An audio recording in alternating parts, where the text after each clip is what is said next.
Os ateus são mais inteligentes. O cientista afirma que as pessoas de QI mais alto tendem a questionar a existência de Deus.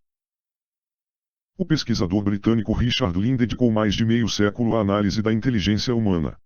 Nesse tempo, publicou 4 best-sellers e se tornou um dos maiores especialistas no assunto. Nos últimos 20 anos, passou a investigar as relações entre raça, religião e inteligência. Ao publicar um trabalho na revista científica Nature, que sugeria que os homens são mais inteligentes, um grupo feminista o recepcionou em casa com o que ele chamou de salva de ovos. O mesmo aconteceu quando disse que os orientais são os mais inteligentes do planeta. Faz parte do ofício de um cientista revelar o que as pessoas não estão prontas para receber, diz. Ao analisar mais de 500 estudos, Lynn disse estar convencido da relação entre QI alto e ateísmo. Em cerca de 60% dos 137 países avaliados, os mais crentes são os de QI menor, disse. Seu trabalho será publicado em outubro na revista científica Intelligence. Entrevista, Richard Lynn. Quem é? Professor emérito e chefe do Departamento de Psicologia da Universidade do Ulster, na Irlanda do Norte. O que PhD pela Universidade de Cambridge, é um dos maiores especialistas em estudos de inteligência em raças e gêneros. O que publicou 4 livros sobre inteligência ligada à raça e ao sexo, entre eles Age Differences in Intelligence, An Evolutionary Analysis, e dezenas de artigos em revistas científicas, como a britânica Nature. Por que o senhor diz que pessoas inteligentes não acreditam em Deus? Richard Lynn. Os mais inteligentes são mais propensos a questionar dogmas religiosos. Em geral, o nível de educação também é maior entre as pessoas de QI maior, um QI médio varia de 91 a 110. Se a pessoa é mais educada, ela tem acesso a teorias alternativas de criação do mundo. Por isso, entendo que um QI alto levará à falta de religiosidade. O estudo que será publicado reuniu dados de diversas pesquisas científicas. E posso afirmar que é o mais completo sobre o assunto. Segundo seu estudo, há países em que a média de QI é alta, assim como o número de pessoas religiosas. Sim, mas são exceções. A média da população dos Estados Unidos, por exemplo, tem QI 98, alto para o padrão mundial, e ao mesmo tempo cerca de 90% das pessoas acreditam em Deus. A explicação é que houve um grande fluxo de imigrantes de países católicos, como o México, o que ajuda a manter índices altos de religiosidade nas pesquisas.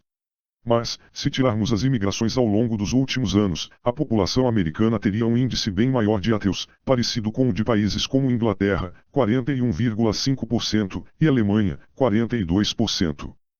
Cuba é um país mais ateu que os Estados Unidos, mas o nível de QI não é tão alto. Você tem razão. É outra exceção. Pela porcentagem de ateus, 40%, o QI 85% dos cubanos deveria ser mais alto que o dos americanos. Mas há também aí um fenômeno não natural que interferiu no resultado. Lá, o comunismo forçou a população a se converter. Houve uma propaganda forte contra a crença religiosa. Não se chegou ao ateísmo pela inteligência. A população cubana não se tornou ateia porque passou a questionar a religião. Foi uma imposição do sistema de governo.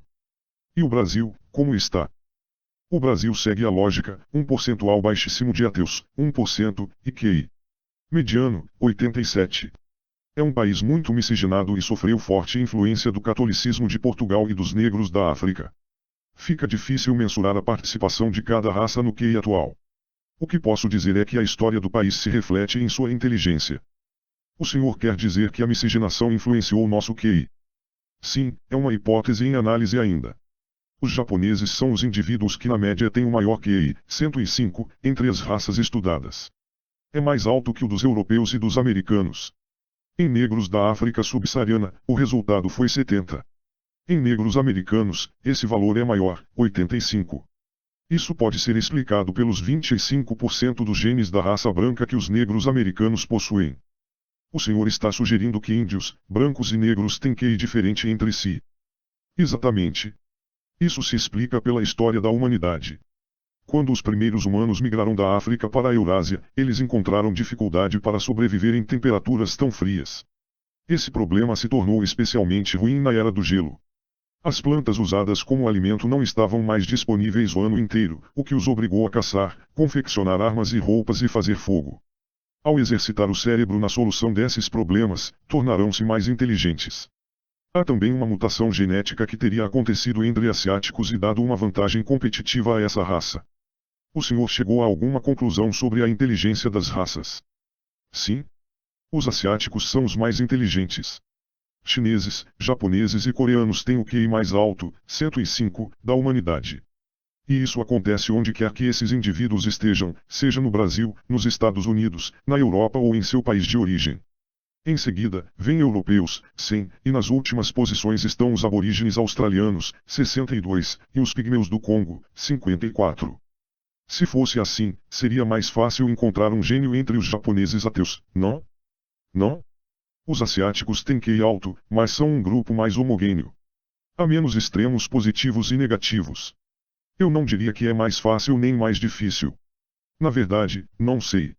Os gênios aparecem em todos os povos, em todos os países, mas é difícil medi-los. E não é porque se é religioso que se é menos inteligente. Mas há uma tendência de encontrar QI mais alto em pessoas não religiosas. Em minha opinião, isso acontece porque a inteligência aprimorada leva ao questionamento da religião. Há outras habilidades relacionadas ao sucesso profissional e à felicidade, além do QI. Os testes de QI não devem ser tomados como a coisa mais importante da vida.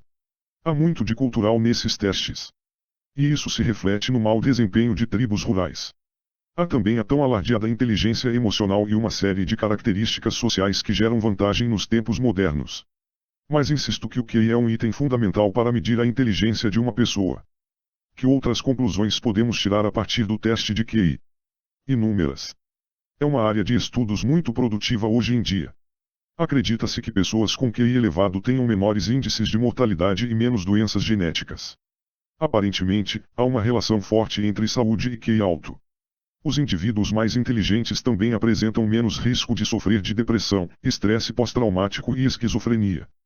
Qual é seu QI? Meu QI é 145, Lin seria superdotado de acordo com a escala mais popular de QI. É um número alto, eu sei, mas não destoa entre os colegas da academia.